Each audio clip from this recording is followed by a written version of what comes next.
నమస్కారం ఈటీవీ 360కి స్వాగతం. ముందుగా ప్రధానాంశాలు.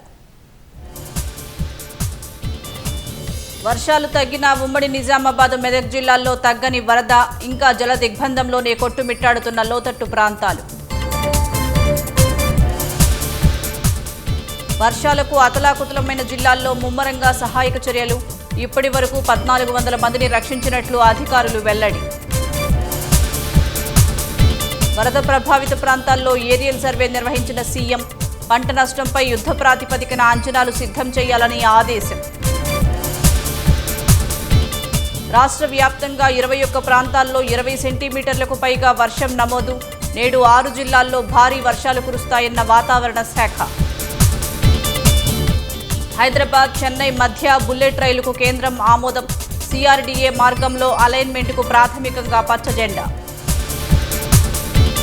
ప్రపంచ క్రీడా వేదికగా హైదరాబాద్ తయారు కావాలన్న ముఖ్యమంత్రి. కార్యాచరణ ప్రణాళిక సిద్ధం చేయాలని స్పోర్ట్స్ హబ్ బోర్డుకు ఆదేశం.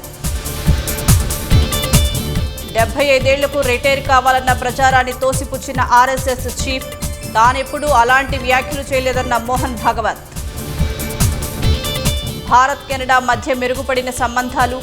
ఒట్టావాలో హై కమిషనర్గా దినేష్ పట్నాయక్ నియామకం.